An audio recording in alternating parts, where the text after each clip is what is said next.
Translators center stage. Please welcome. We have with us Arunava Sinha, Deborah Smith, in conversation with Neeta Gupta.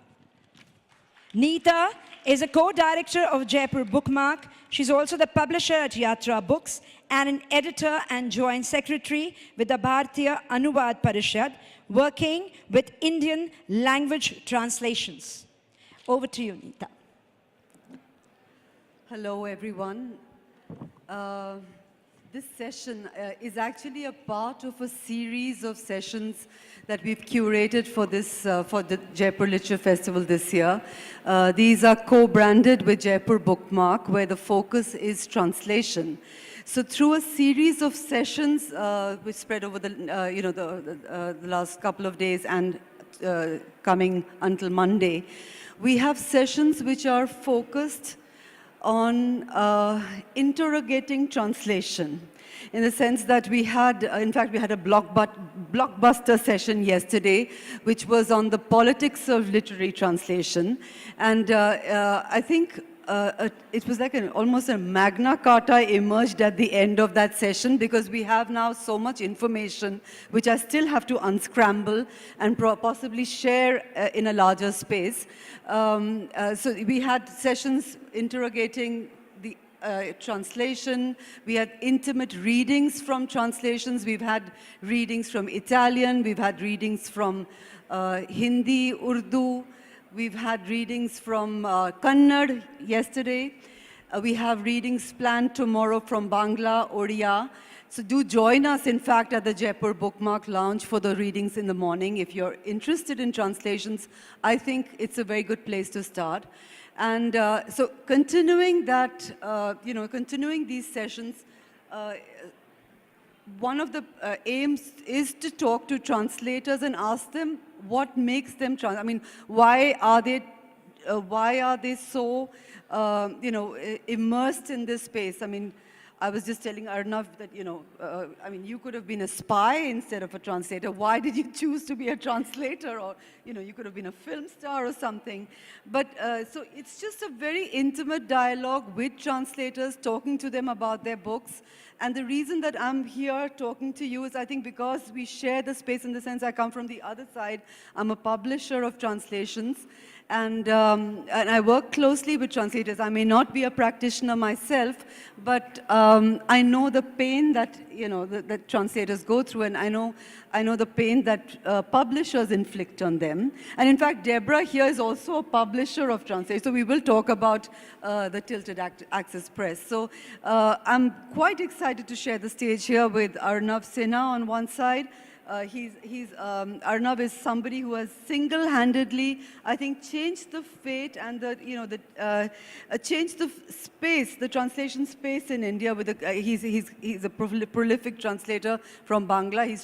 He has about 35 books published, translated from Bangla, including I think an anthology of Bangladeshi writers this year, which I hope we talk about a little later. He's won a string of really wonderful awards. His work has been recognized. And I think, also the fact that putting a translator on the cover, the kind of celebrity that you've brought with translation in India, and I think we will talk about it later, because there's something about how it's changed, how people perceive translators, and people reach out for a book when they know Arunava Sinha has translated it. It just becomes that much, there's a kind of a, there is a, you may deny it, but there is a celebrity that you bring to the translation. So, and on the other hand, we have Deborah here, the celebrated young British translator of Korean fiction, who in one fell swoop has changed the, I think, aspirations of translators across the world. So I hope we get to talk a little bit about that as well, because we have the session, so one of the cues, I think, mentions how translation awards are changing the scene. And I think, I'm sure you get asked this question a lot, and how, this award I'd like to maybe at some point ask you how it's changed life for you as a publisher, as a writer, as a translator, as a student of, I mean, you're still pursuing your PhD. No. No? Done. Done? Last year, finally. Oh, great. Dr. Smith. Dr. Smith. No, I didn't get a PhD actually, so just nothing. Okay. We're happy. Intern Smith. I did other things instead. I did some translations, so it was fine. You know, so you've done some brilliant translations. So let's begin with both your first books. I mean, both your first books have been really celebrated. And Arunava with Chaurangi, I think Chaurangi is a book I think every Indian reader of translations has read as a kind of, you know, as a it's really something which was delightful. At the same time, it opened our eyes to a certain kind of writing which we were not having. And also the way you translated it, you brought it so close to us, and it was so much easier for us to access that writing. So if we could talk about your first books, Chaurangi and The Vegetarian, which, I mean, we all know went on to win the Man Booker International Prize. And I think it was the first time that a translator shared the prize with the author, which I think was a recognition and a kind of a, you know, it was a kind of a development that was absolutely welcomed across translation, people working in the field of translation across the world. So if we could talk about that, and you're free to begin. Arunava, you can go first, and Deborah can follow. And I'm going to step a little back because I can't see both of you. Yeah. It was quite accidental. I'll take you back many years. 1992, I was in Calcutta, and the author Shankar got in touch with me because I translated a couple of his short stories, and he asked me if I would translate Chaurangi. He said it was meant to be a bridge translation for a French publisher who was interested in publishing a French edition but wanted to read it in English. And back in 1992, there wasn't much of an English language publishing scene in India. It was just beginning. I think Penguin had just started out, and certainly translations were not being published in any big way. So I did the translation. I gave it to him. I gave it to him on a medium that most of the young people here will not have heard of, which is paper. You know, accordion-style printer paper, printed out on a dot matrix printer, which also you've never heard of. It was one big fat pota like this. And I gave it to him, and I left Calcutta soon after. Cut to 2006, 14 years later. I'm in Delhi, I'm working, and I have no thoughts of translation or anything. When Diya Kaur Hajra, who was then a senior editor at Penguin and who really started the whole thing, called me one evening and said, "Are you the person who translated Shankar's Chaurangi?" And I was, wow, where did this come from? So she said, "We want to publish this translation," and we got in touch with the writer, and the writer said, "Look, there is a translation already, but I've forgotten the name of the translator." And he sent us this whole dossier, and you were smart enough, she told me, to put your name on it. So which is how I put two and two together and called you. So that was how it happened. It's amazing. Yes, story. quite an amazing story. And then she said, "Do you have the word process version?" And as it happened, I had it on now item number 3 from the annals of the past, of 5.5-inch floppy. I had it on a 5.5-inch floppy, which had traveled with me all over India because we'd moved house several times, and had miraculously survived all the moves. So I waved it triumphantly, then took it to a computer center, and then they told me we can't do anything with this. So then I got someone to type the whole thing up afresh, about 120,000 words. And I'll share some numbers. In the year 1992, Shankar's publisher paid me 6,000 rupees for the translation, which at that time was probably about, I can't do the calculation now, in pounds. And then in 2006, the person who typed it up charged me 14,000 rupees. So, and because at the time that I'd given it to Shankar, I'd signed away the copyright and everything. So I didn't see anything by way of royalties afterwards. If I had, maybe all that I'm about to tell you afterwards about how badly translators are paid would not have been relevant. But as it happens, you know, the royalties were with him. But the book made it, and that was how it all began. Yeah, and it was a brilliant, brilliant Thank you. debut, I think, Thank know. you. So coming to you, Deborah, I mean, it's a lot of it is out there in the public space, but I wanted you to share, the personal story, that how did you choose the book? How did, that whole process and this first book. Sure. Well, I think there must be something in very fortuitous chance happenings, because I think it was almost as bizarre or random for me. I was studying for a PhD, which I do not have, in Korean literature in London, and the reason I was doing that was because I wanted to become a translator. So I wanted to go to university and study the language. I'd done a degree in English, which was a bit boring and pointless because most of what I read was translations.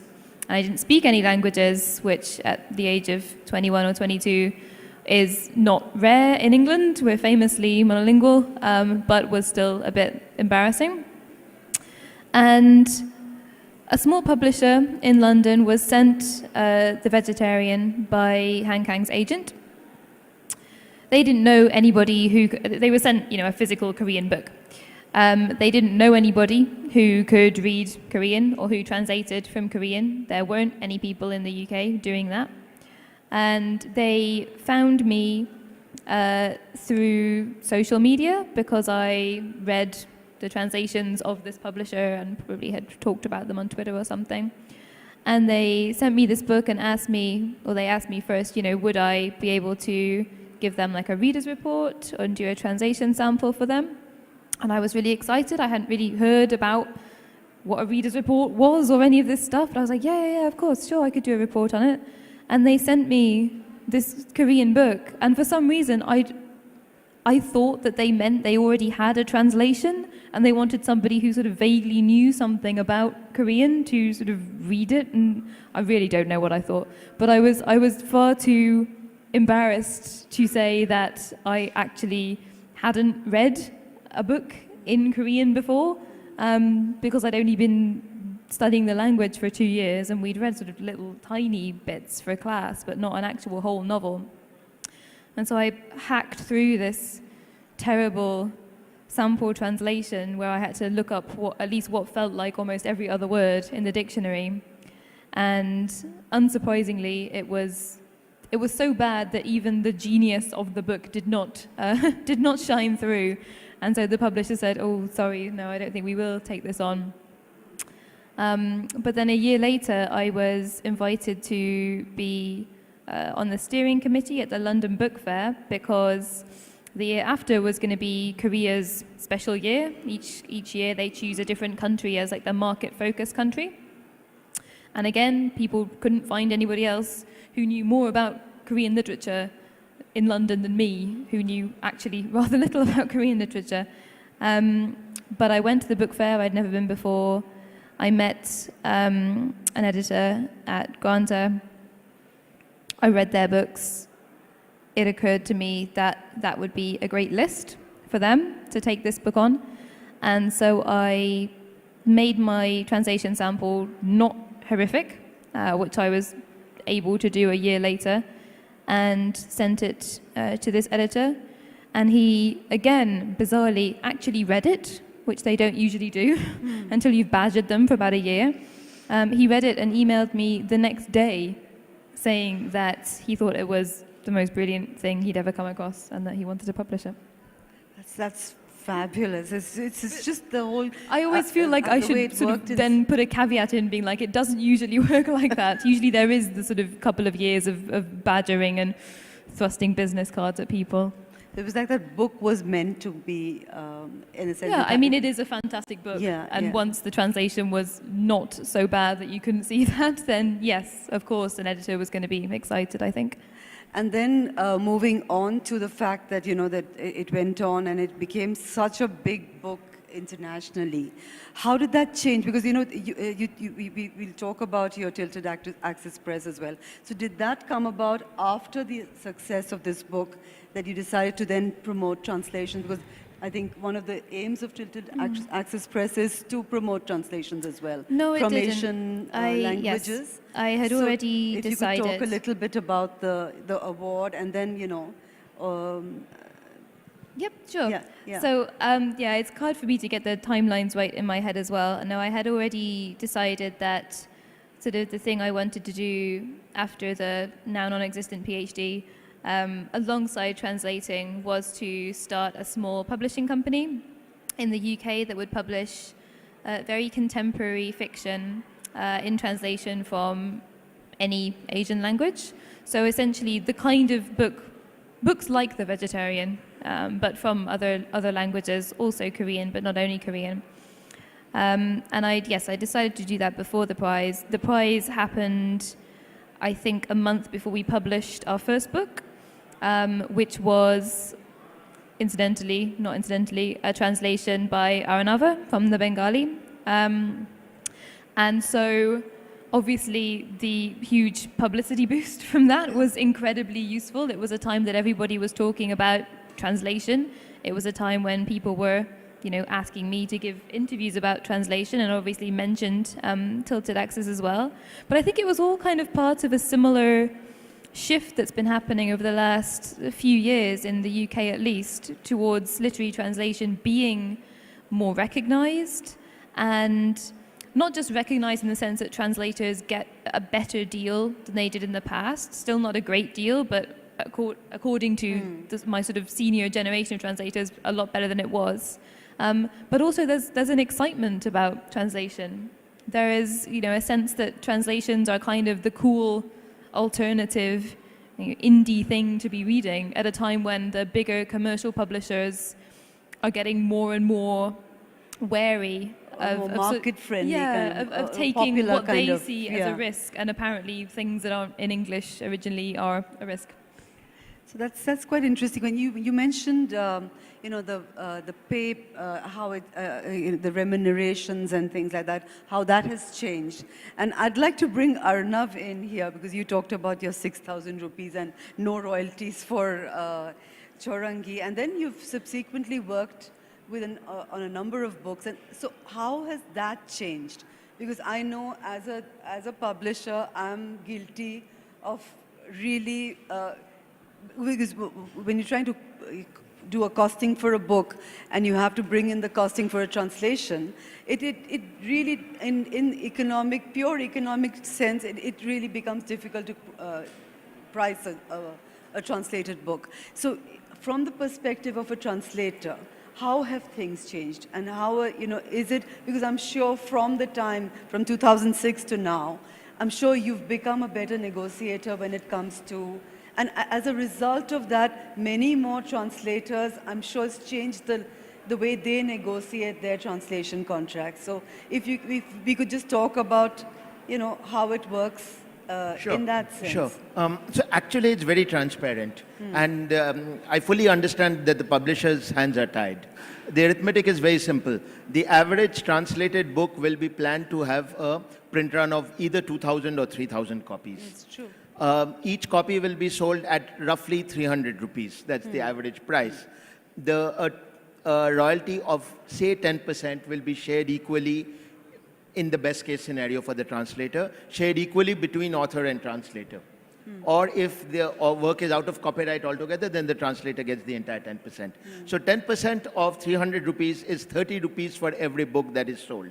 If all 3,000 books are sold, that's 90,000 rupees in all. Yeah. That That the one translator print run and can the cover, author will yeah. make between them. What is So 90,000 rupees roughly? 90,000 Sorry. rupees is about 1,000 pounds, right? So Yeah. that's the best case. So it's Yeah. between 1,000 pounds and say 650 pounds if it's 2,000 copies. And that doesn't matter how long the book is. It doesn't matter how long the book is.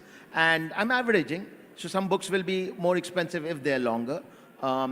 And that's split equally. So you're talking about an advance of between 30,000 and 40,000 rupees roughly for the translator for an entire book. The advance against the first print run. And it's very rare that a book will go into a second run. It happens, but it's quite rare. Now, what do publishers do? These are the financial constraints they're operating under. So it's virtually impossible for a translator or an author to go and negotiate better terms. If they were translating for fees rather than royalties, it still wouldn't change anything because this is still the entire amount of money that's coming in from the book.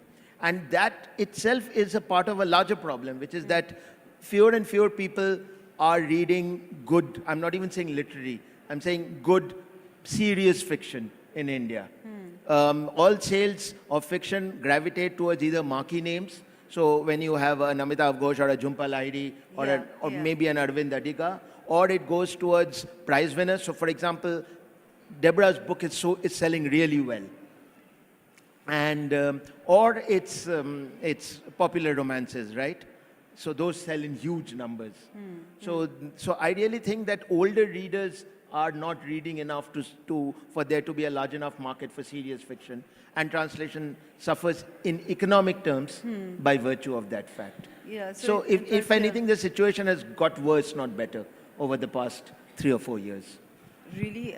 It's got worse because there was a time when even translations could aspire to say 5,000 copies in the first print run because publishers felt bold enough and courageous enough. Now, even no serious fiction makes it to that number. So how is translations going to make it there? And what are numbers like for a translated book in the UK? And what are the, how does it work with the contracts with the translators? Because since you're you can speak both as a translator and as a publisher. How does that, the economics of it work?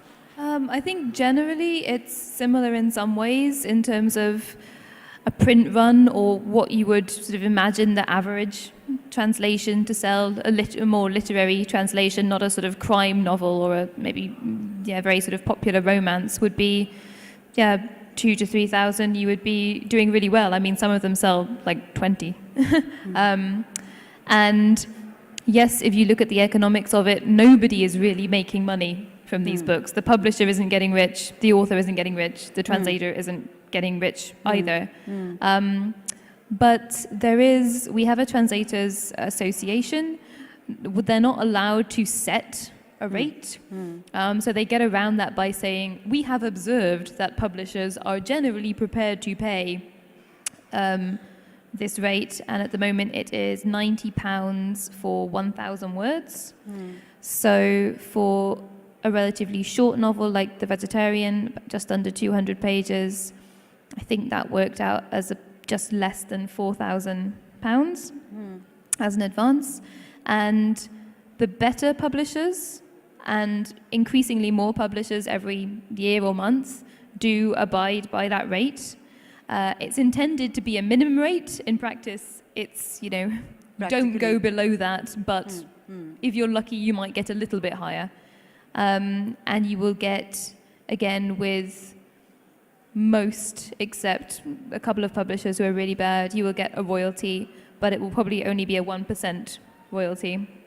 And it can be relatively rare for a translation to, earn out the advance to sell as many which is copies. what happens in India as well. So, okay, over and done with the business aspect of it. Now, coming to language, there's a particular kind of a tag all of us in India live with. It's this mother tongue tag. And, we were talking about native, non-native language translations and things like that. So if we could address that, there was a very interesting quote I had, which was from Minnie Krishnan when she sent this an essay to me on a book which we were putting together. Arunava has contributed to the book. It's called Translating Bharat Reading India. Yeah, I picked it up in the bookshop. It looks amazing. Oh, that's nice. So, in this book, one of the quotes that Minnie Krishnan sent, one of the essays which Minnie Krishnan sent me, and I'm quoting her, is that worldwide, the practice is to translate into one's mother tongue, whereas Indians are unique in that they have reversed the norm and are, when they translate into English, jumping a wall facing away from it. So we have Arnav here, and I'd like you to address that because if you look at Bangla would be your mother tongue, but you would still be a native speaker of English as well. Would you consider yourself? So, so when you're translating from Bangla to English, because in your case it's a completely non-native tongue and it's a language which it's for you it's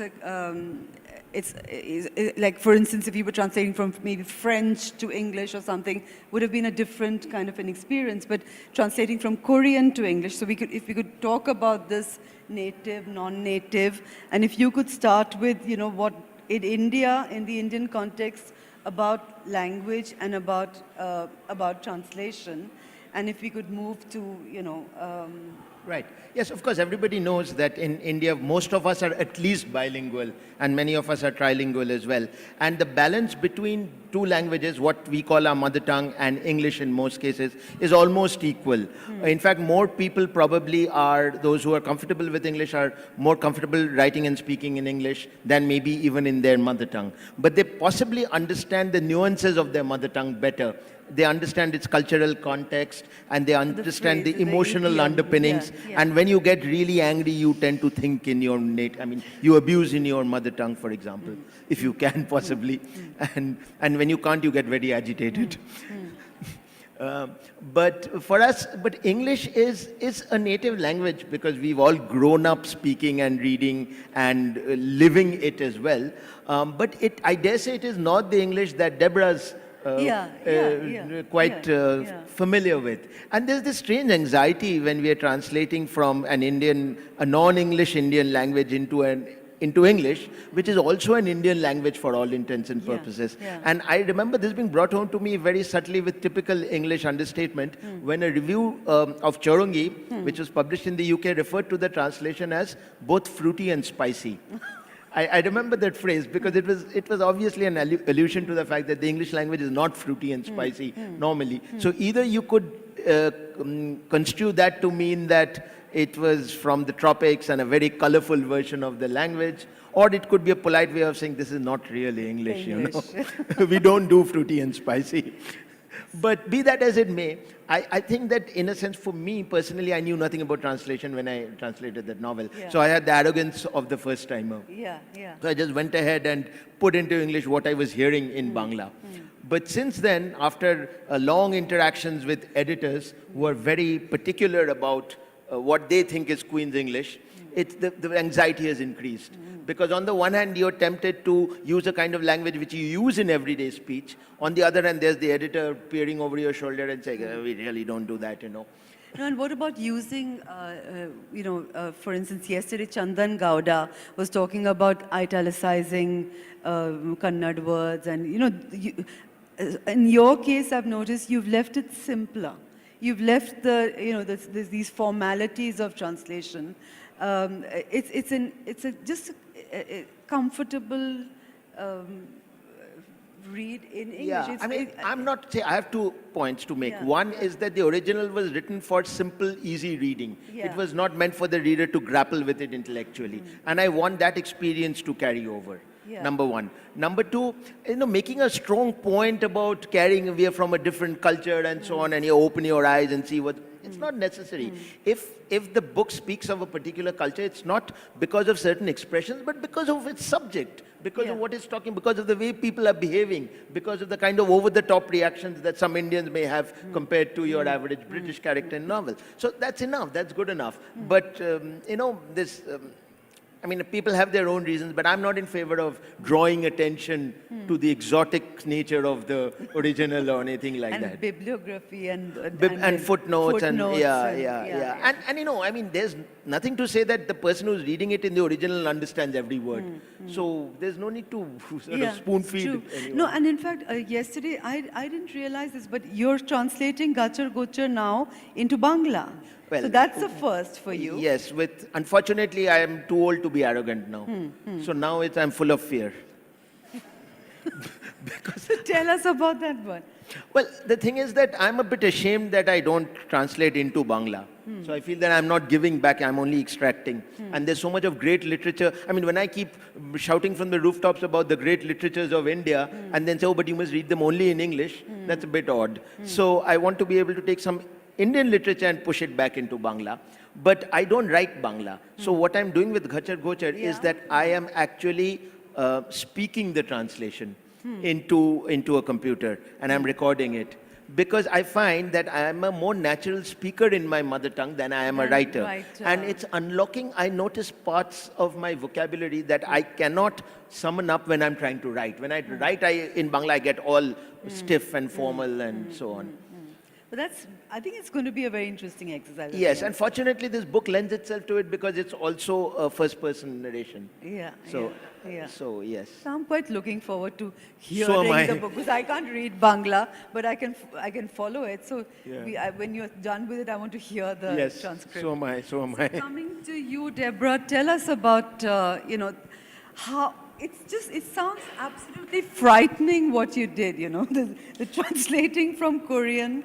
And so if you could share something of, what you went through while translating that, because, you mentioned in several interviews about how you'd sit with your friends and you'd, get them to help you out with meanings of certain, the words with, especially, and there are so many untranslatables when you're dealing with a language so alien to you. Or to a number of readers across the world. How did you deal with those things? How did you Sure, I think probably it was partly maybe what Arunava said as well. I was doing it for the first time. I didn't really know that much about translation, and therefore I maybe didn't realize what a daunting task. Yeah, I didn't really necessarily see it as daunting. I mean. And no, I didn't actually have friends to sit with. My friends was the online dictionary and the dictionary app on my phone, which I certainly consulted a lot. And I mean, the idea of, a language being, I don't think I necessarily thought of it as alien. It was the only language I had learned. And so I didn't really have much to compare it with. Again, in England, maybe you wouldn't necessarily think of bilingualism or multilingualism often as a familiar or normal or natural, it's not supposed to feel natural or normal or easy. And yes, there were, things that I guess I found. I mean, phrases you ran into which were just too difficult, or they were like a nemesis, or they were all the words, all the sentences. It's never the things that you imagine it would be. And actually the things that it's easiest to talk about in terms of, how English is different from Korean are the things that you have the least trouble with because they're sort of standardized. You'll encounter the same difficulty/issue again and again. So for instance, Korean has different levels of politeness, formality when you're talking. Luckily, the vegetarian has relatively little dialogue. Dialogue is the thing that I am the worst at, partly because although I've now visited South Korea several times, I've never really lived there extensively. And so I know Korean as a written literary language rather than as a sort of spoken lived experience, which means that luckily with the authors that I choose to translate that I feel I can at least have a go at translating, they write very literary books. The Korean that they're using doesn't really bear that much resemblance to Korean as it is spoken. It's a big book industry as well, South Korea. Yes, it is. It's massive. The writer is God, and editors do not exist, or copy editors exist, which is very different from in the UK. And also, writing literature is a sort of intellectual thing. And I think actually it's funny when you said the quote about, yes, it's true that in the rest of the world, particularly in the UK, almost every translator I know is translating into their mother or native tongue, whatever, which is English, from a language they have learned or acquired at some later date. With Korean, that's been less usual simply because there haven't been many people in the UK, say, who have chosen to learn Korean, and therefore there have been far more Koreans who have studied English and have sort of tried to translate the other way. And yes, people ask a lot about, untranslatable things and cultural things, but again, I think, as Arunava said, one, culture is not a monolith, and each individual author will have a very different relationship to their idea of, Korea, and it's often not, a very significant or important thing for them. They've not written a book to explicate their idea of Korean culture. They've written A book, a fiction to story. do very different things. And then the other thing is that the idea of something being untranslatable, well, yes, if you think of translation as a process of finding, equivalents in a different language, then yes, there is not even the simplest word is equivalent, because you might think that it means the same thing, but it doesn't sound the same, it isn't the same length, it doesn't have the same historical weight, you use it to make different idioms or something. So in that sense, I suppose everything either is or isn't untranslatable, but for some reason we go on trying to do it anyway. So would you like to read something out for us, maybe a part of the book, which was... I would if I had it with me. Should I go and fetch it?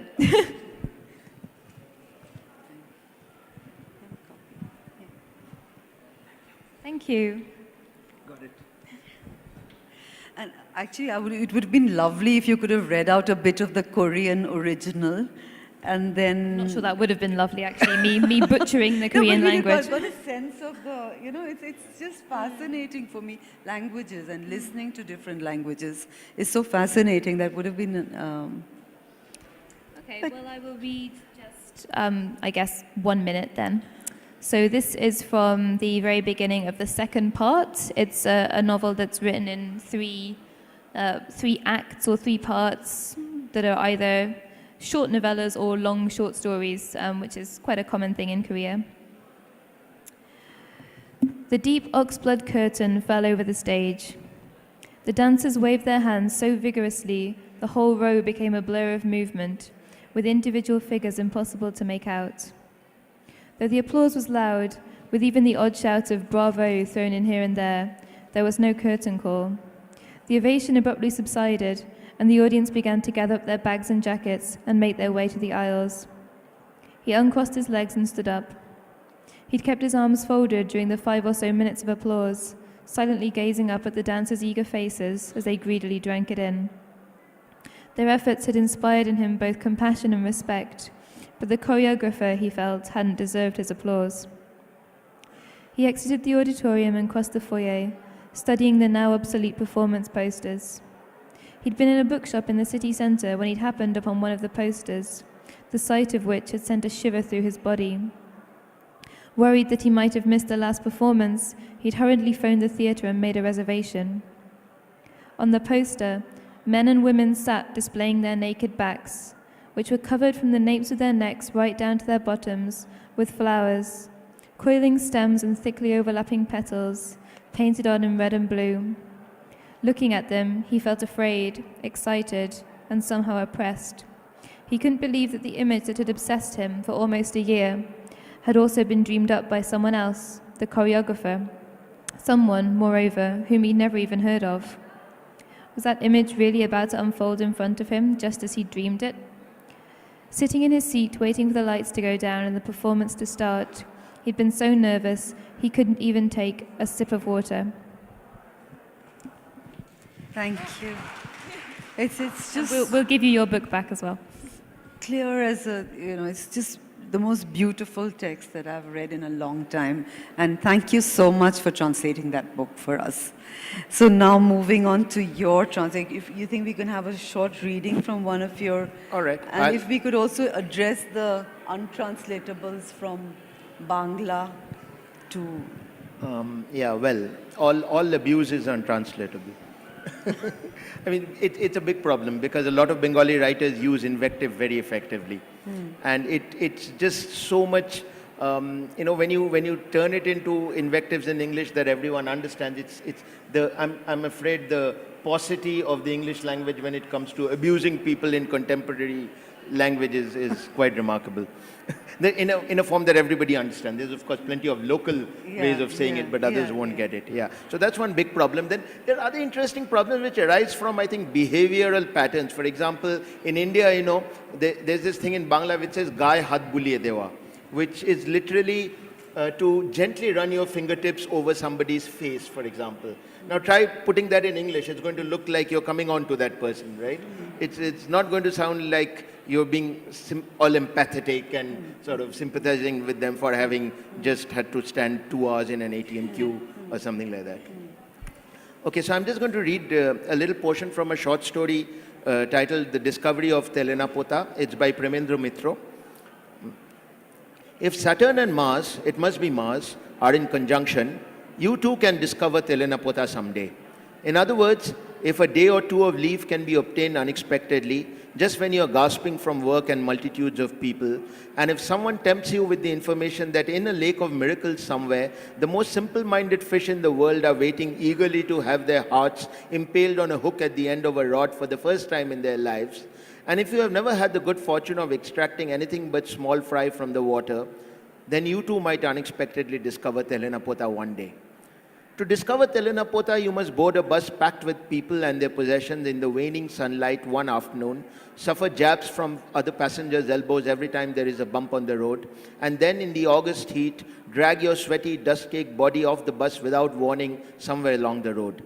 In front of you, you will see the road running over a low swamp like a bridge. After the bus passes along it with an eccentric rumble and disappears around a bend, you will notice that although the sun has not yet set, darkness has descended on the thick jungle all around you. You will not see a soul anywhere. The birds too will seem to have forsaken this place.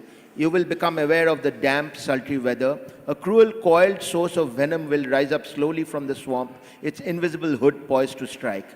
You will have to step off the highway, walk down to the swamp, and wait next to it. It will seem as though someone has dug a muddy canal running through the dense jungle stretching out before you. But even its line has petered out in the distance amidst the bamboo groves and tall, shaggy trees on either side. You should have two companions for your discovery of Telenapota. They may not be drawn to fishing as you are, and yet they have come with you on this journey. No one knows why. And so it goes on. Thank you. So coming to my next question, which is about, did you have issues, either of you, and I'd like both of you to address it ideally, issues with the author over the translations? Like, for instance, Shankar, when you were working, that's the first book you worked on, did you have, when you were translating the book, and he's quite a grumpy man, I've heard. So if, whether you ran into, roadblocks there, if you could talk about. No, I mean, I have no exciting stories to share. All the authors I've translated, many of them fortunately dead. That's very convenient. Yes, because there's one author, Buddhadev Bose, I've translated 4 of his books. Had he been alive, I doubt I would have finished even a single one of them. Because he was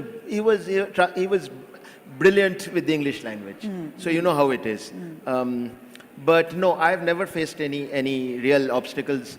There was one author who very disparagingly told me, yes, I believe you're translating my book. Of course, it will not be as good as the original. Yeah, of but course. we needn't talk about it. So nothing, But nothing more than that. What about you? Did you work with Hank? I mean, once you finished translating, I mean, did you at any point work with her on, or did you have issues while translating the book that, Yeah, on again, your I have no interpretation? exciting stories either. I've been incredibly lucky with both of the authors that I translate. When I translated The Vegetarian, I didn't know what you were supposed to do. I wasn't in touch with Kang, as in I didn't have a contact detail for her. I assumed that if the translator was intended to be in touch with the author, the publisher would have Done that. put me yeah, in touch, yeah. and they hadn't. So I just did the best that I could. Also, the difference being that the majority of Korean authors would not be able to necessarily read a book and really understand a translation in English.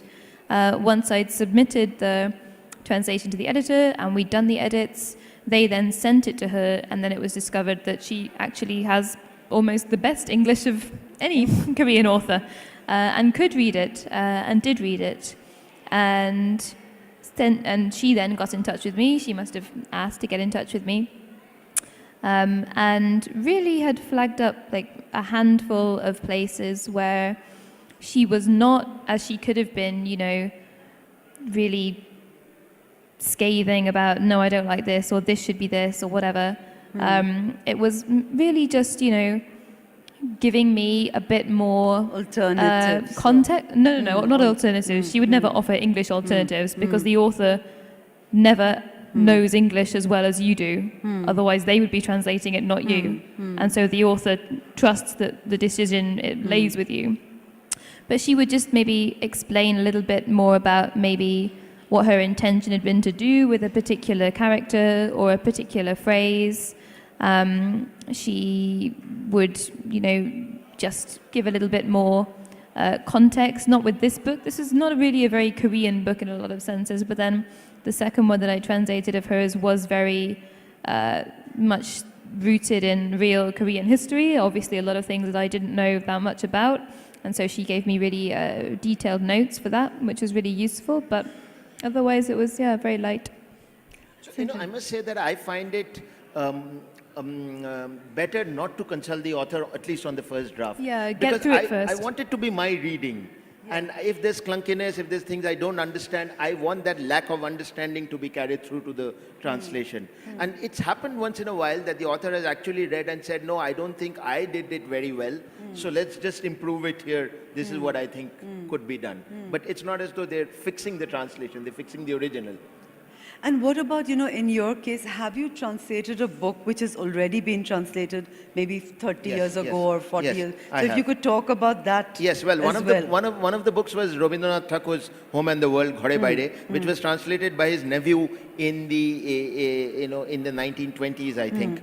It's a remarkable translation, but it's a brilliant Victorian piece of Victorian literature with, and he blithely redid some parts, dropped some bits, added color to some bits, and so on. So it was great fun to read it afterwards.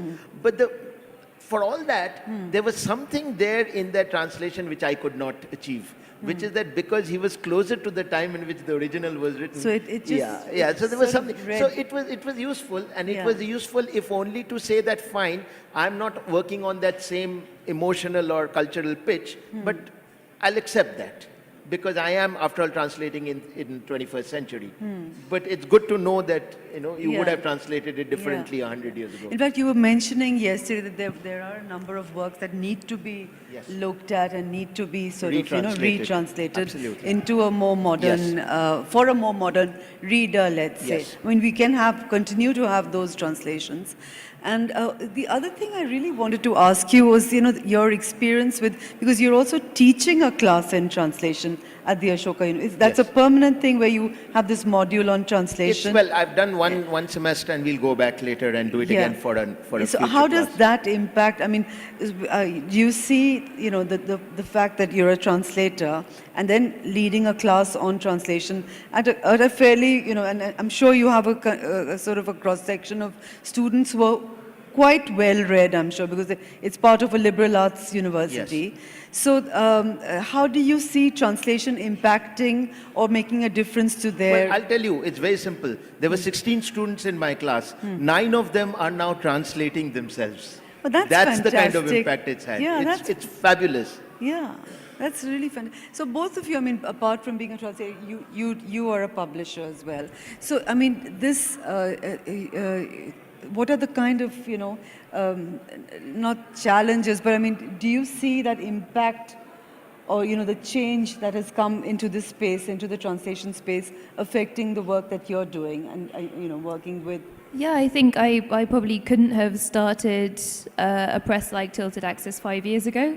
I don't think it would have been possible. I think there is an excitement around translation, as I said. I think a lot of the old misconceptions about translation have fallen away, and publishers and editors aren't really able to say, sweepingly as they once did, oh, translations don't sell, or, oh, we must make this, domesticating, that sort of idea. It's not really around anymore. If a book like The Vegetarian can be successful, then any, foreignness, any translation, has the possibility of doing really well.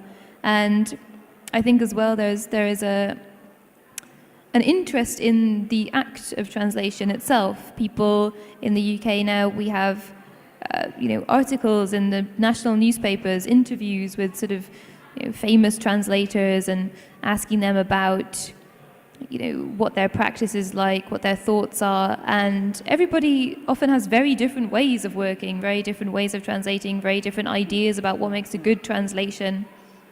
And it's not a debate to find one, correct or perfect way of doing things. I think the strength is in the diversity of the opinion and the diversity of the experiences that everybody has as well. And one last question before we open it up for the audience. Do you think, literature festivals make a difference in, bringing different voices, world literatures together? Do you think they play a role at all? And whether they sort of are an impetus for more translations coming out? Do you think it has an effect? Of course. And I'm just hoping that we'll see the day in India when all the authors who come from other parts of the world here excite Indian language publishers into commissioning translations of their works into their languages. So I'm sure we are getting there, because we do see them taking part now, I'm sure it's going to happen. May I also take a minute to talk about an initiative that we've started here, which is really to build the soft infrastructure for translation, namely more translators, because that's what we desperately need. And so there's an organization we've set up called Yali, which is named after a god with body parts from different creatures.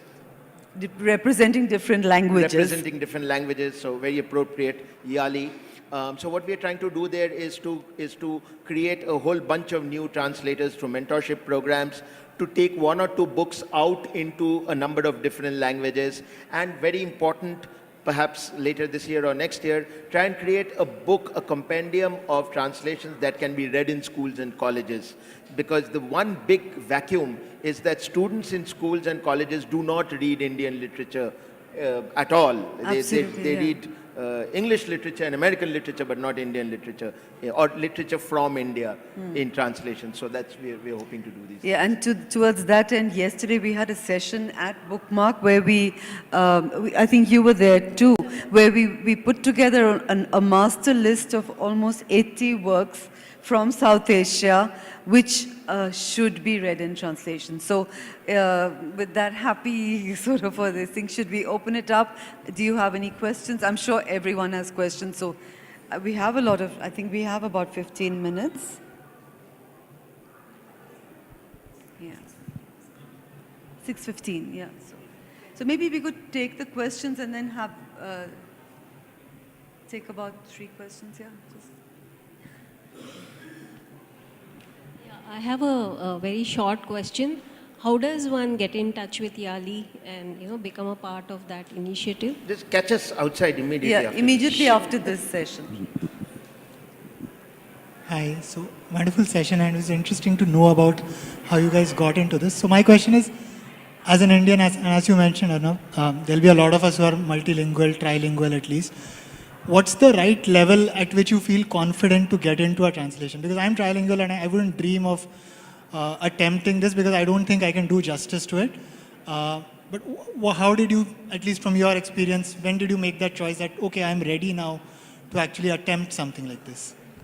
I think it was lucky for me that it happened before I didn't make the decision myself. It came to me, and if it had been up to me, I would have waited, and maybe I would have waited forever. Because you're never going to achieve that level of, perfection. Nobody masters a language. There's no point where you say, right, I know everything about this.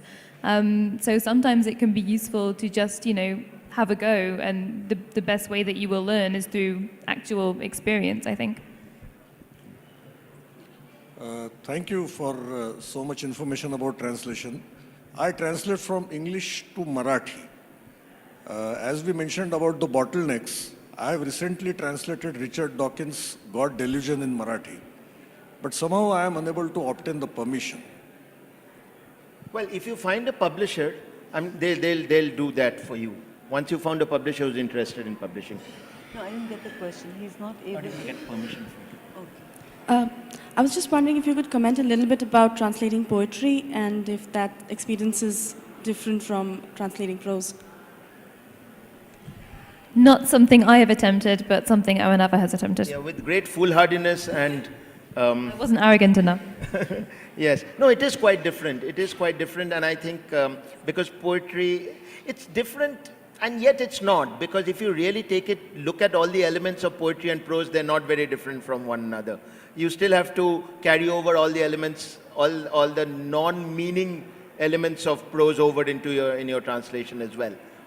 But yeah, maybe it needs more of a ear, more of an innate sense of rhythm, and as I said, a lot of Dutch courage. You need to maybe have a lot of drinks. And just related to that, there's actually a fantastic issue of the online journal Asymptote. At the minute, they've just released a Indian language poetry special edition, and it's really wonderful because you can read the original, and you also read the translation, and you can listen to the poet reading the original. So I've been listening to the sounds of these Indian languages in my hotel room in the mornings. And there are a couple of poems which have been translated. There are two versions of translations. So it's quite fantastic to read both versions and see how they're both great, and yet they're not the same.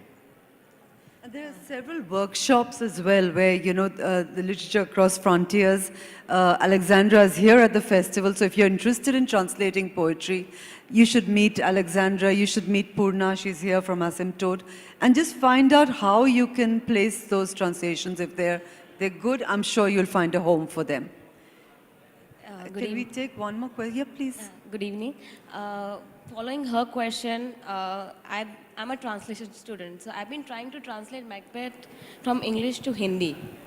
And the one bottleneck that I always come across is the meaning more important, or the emotion or the message more important? And I'm assuming it will come when I'm translating a prose as well. So can you please put some thoughts on that? Which do you think was more important for Shakespeare? Meaning, I guess. Whatever your answer is, follow the same thing. Okay, thank you. I think one more question. It's a two-part question. I'll be very quick.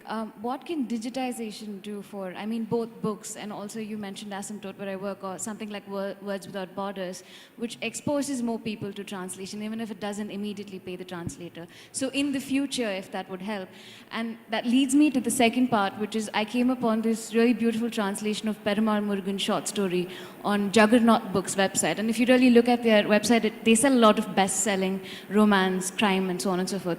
So it sort of provides a platform, this assortment of books for what you call the reader of non-serious fiction to stumble upon serious fiction, right? So shouldn't we also encourage that at some level and not, because independent publications that focus are also important, places like Tilted Axis are also really important, but that bigger publishers doing best-selling authors doing translations is also, I find, heartening. And that's Yeah, you should encourage, the more translations there are, the better. As Vivek Shanbhag said recently in Chennai, every translation is a great thing. Digitization, yeah, it opens up more opportunities, obviously, for finding readers. You can identify, you can get readers, publishers can identify talents. There's also a lot of rubbish that goes up, but it also allows people to tell the wheat from the chaff, so all good. Money, what's money? I'll be dead in the future. Forget money, don't talk money in this business. I think we're, yeah, okay. Yeah. Hi, so my question is to the both of you. There's a lot of responsibility that translators have in terms of conveying the meaning of the writer, but at the same time trying to keep, trying to not make it too, trying to not make the translation very literal. So could you please talk a little bit about that and how difficult it is to do that, or just... It is or it's not. There was an essay by a German translator called Michael Hoffman recently about the dangers of overthinking translation, and you don't think about it. We're not analyzing it academically. You sit down, you look at the Korean, you figure out what it means if you're me, and then you put it into English, and yes, it's supposed to be meaning the same thing, it's supposed to be telling the same story, but of course the effect, the emotional weight, the rhythm, the musicality of the language is vital as well. If you don't have that, then it is dead in English. But it's either difficult or not. You don't think of it as difficult. I mean, you're not translating if you don't love translating, and every challenge is also every exciting moment. You can't do it mechanically. Add a little more oxygen, take away the nitrogen. No, it doesn't work like that. Vaishali, one last closing question here. Can we just have one? Already. We'll take it here as soon as we get off the stage.